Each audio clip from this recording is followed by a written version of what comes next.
Amongst melanated people, the programming of the subconscious mind with self-hatred runs deep. How would I know?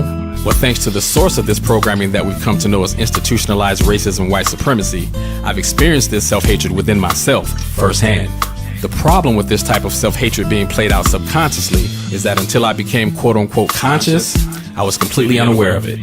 Now you may ask, what does he mean when he says that he was unaware of his self-hatred? How can this brother not be aware of himself, especially if he claims to have suffered from some type of self-hatred programming? Well, contrary to the false assumption that those who suffer from self-hatred are equivalent to that of a cartoon character that walks around thinking, damn, I hate myself. Nah, bruh, that is not how this type of programming plays out in the minds of those who are infected by it. What I mean when I say I was completely unaware is that I was completely unconscious as to why I was making the choices I was making and doing the things that I did. I was no different than the majority of humans walking the planet on automatic pilot, mindlessly believing in doing things without ever really questioning why. Because this programming is directly targeted at the subconscious mind, the majority who suffers from this self-hatred are completely clueless of their condition. It expresses itself in such an elusive manner that it can only be seen in their thought process, their choices, their actions, and of course, what comes out of their mouth, unfiltered. Although I am pleased with the tremendous amount of progress that I've made on the journey back home to my natural mind, I have to admit, I'm still amazed with how successful this self-hating program worked in the first place. Being born in '68, after the assassination of Dr. King, it's no coincidence, to me anyway, that I would be born with the radical rebellious energy that my mother must have experienced in the community while being pregnant with me during that time. For the first 25 years of my life, I naturally rebelled against school, religion, my parents, and society. But at the same time, I was unknowingly being subconsciously programmed by this society to rebel against my natural self. Growing up in the suburbs of a racially diverse Los Angeles during the 1970s and 80s was a very interesting experience. At 6 years old, I can remember thinking, why are there so many pictures in our house of this bearded, stringy-haired man who wears pajamas and sometimes swings naked on a pole? And why am I not allowed to go outside and play with my friends on Sundays? Instead, we had to go to a place called church and listen to another man talk for hours about that stringy-haired man killing himself because he loved us.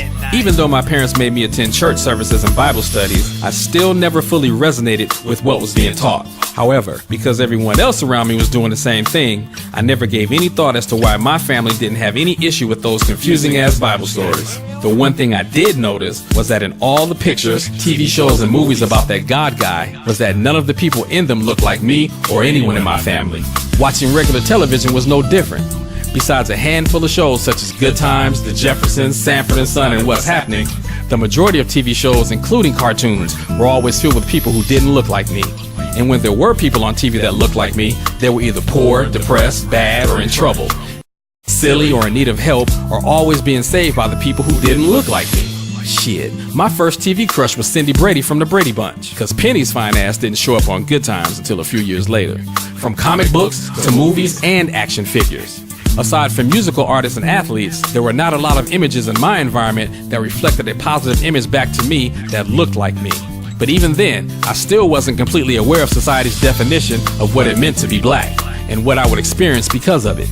I was officially introduced to my blackness when a white kid in my first grade class made a comment about my skin color looking the same as dirt. That was the first time I experienced my skin color being viewed as a negative trait, and it stuck with me for many years. Being only one of 2 black children in the entire school from kindergarten through first grade, I was still too young to fully understand that my dirty looking skin also has something to do with my "do you like me cause I like you" notes that was being rejected by the white, Hispanic, and Asian girls in my class. One thing I did know for sure was that I felt different from all the other kids at my school from that point on, but I really didn't understand why I felt that way. After moving to an all-black neighborhood, I went to an all-black school from 2nd to 6th grade. Another thing I surely wasn't aware of was that even though my new crew and I had a lot more things in common, my experience of feeling different was about to increase tenfold. We had no clue that this self-hatred program had already infiltrated our subconscious minds, and we were already severely conditioned, rooting for Rocky against Apollo, pretending to be Luke instead of Lando, rocking with the Silvers more than the Jacksons, looking forward to Happy Days more than Good Times.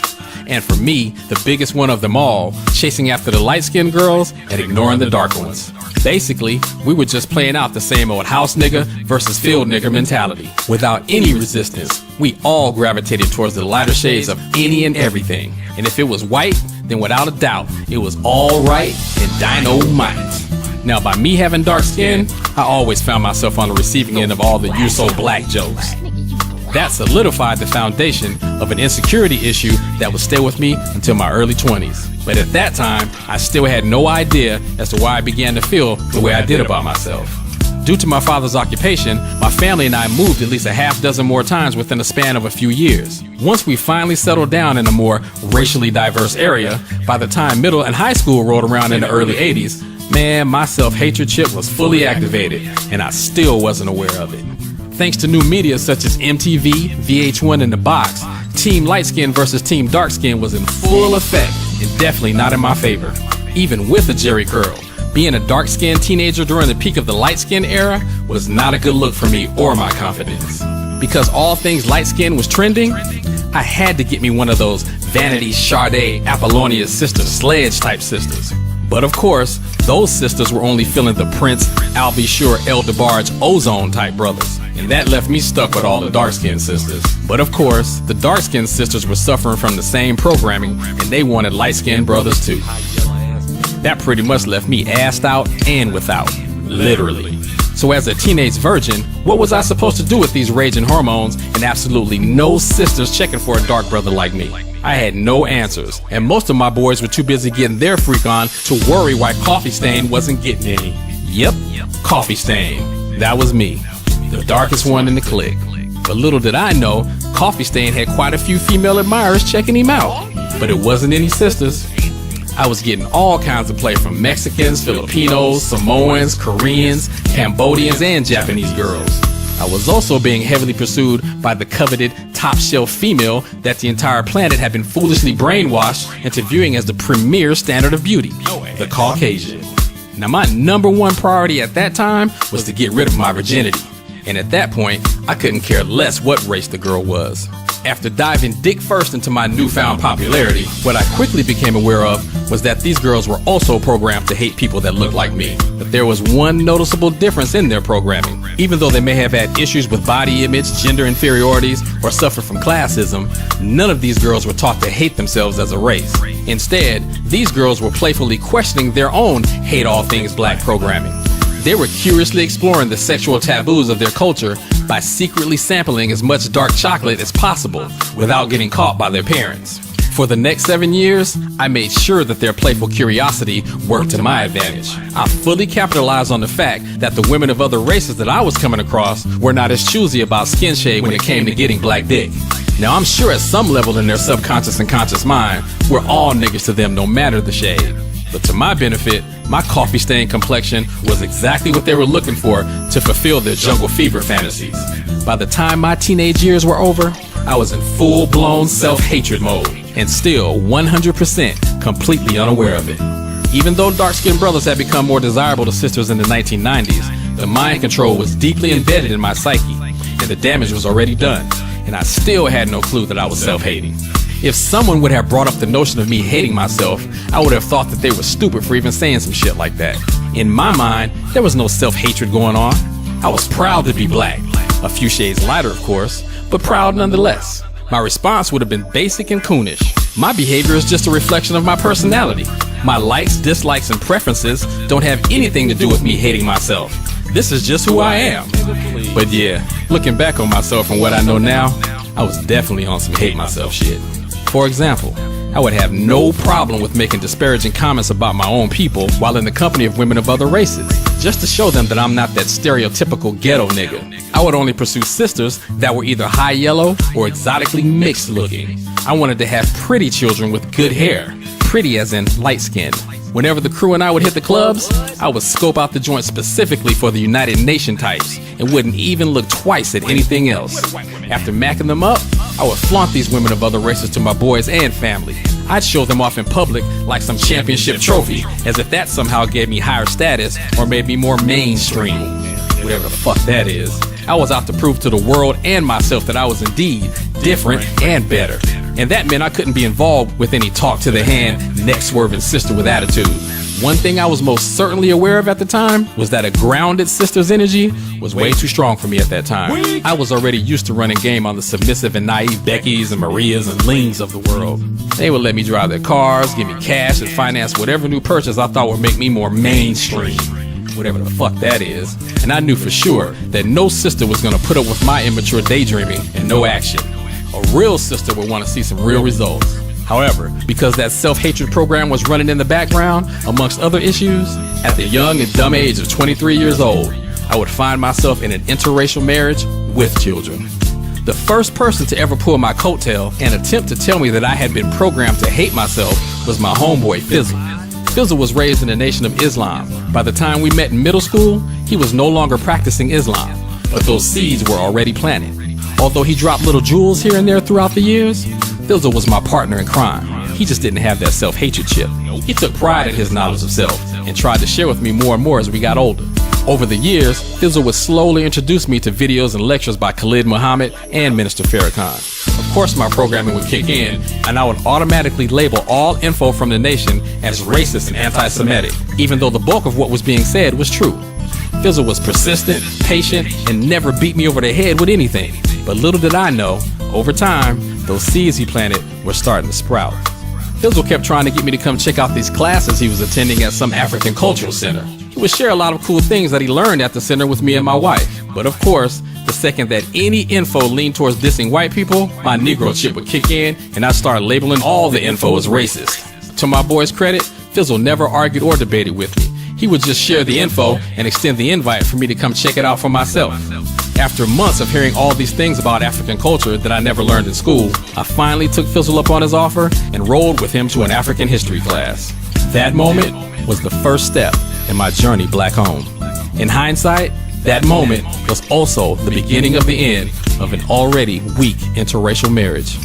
After attending my first class at the Cultural Center, I became obsessed with studying any and all things African. And once I was introduced to African spirituality, metaphysics, and the occult, it was a wrap. It was during that time that I became fully aware that I was indeed suffering from years and years of self-hatred. Being able to identify the effects of institutionalized racism and white supremacy in the world is far easier than it is to find within yourself. Like I said, because the programming is targeted at your subconscious mind, you're not even aware of its control over you. It will slip past your conscious mind and program directly into your subconscious via Eurocentric education and culture. Although I could always remember consciously thinking I was proud to be black, and I never had any feelings of wishing to be white, my self-hatred expressed itself subconsciously as being ashamed of how dark I was and my embarrassment for the way black people behaved according to the perception of whites. Thanks to my Eurocentric education, I also harbored a subconscious feeling of inferiority to other races. The more history and spiritual practices that I learned about melanated people, coupled with learning more and more about the evil deeds and behaviors of the Caucasian, the more it became increasingly difficult to deal with the cognitive dissonance that I was experiencing. Trying to reconcile the feelings of being in an interracial marriage at the same time I was becoming Afrocentric and conscious was eating me up. The more I awakened, the more the marriage fell apart. To her credit, she tried everything in her power to be the black woman that she knew I would eventually leave her for. But we both knew that she could never go where I was heading, and that was black home, to my natural mind. After the divorce was finalized, instead of allowing myself the time needed to fully digest the previous 3 decades of programming that I was just coming out of, I reacted way too soon and jumped head and dick first back into the world of dating.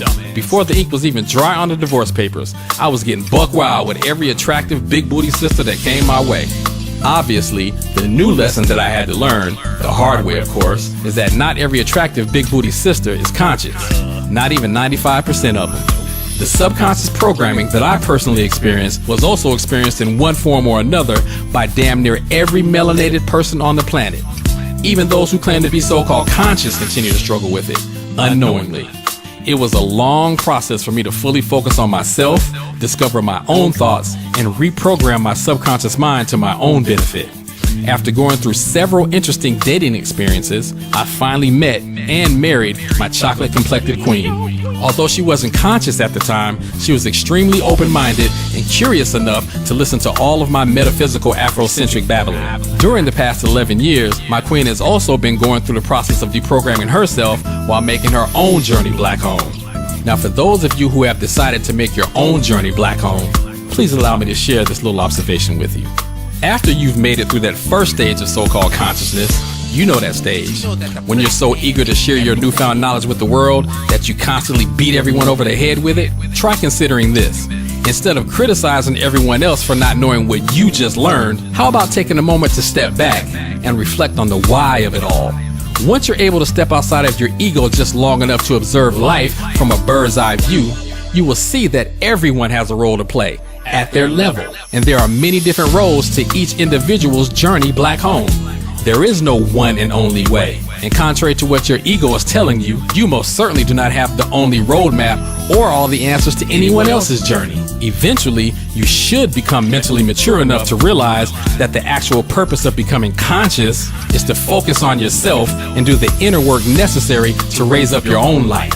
The byproduct of raising up your own light will serve as the inspiration to others for them to wake up and do their own inner work and raise up their own light. That is the true definition of each one teach one.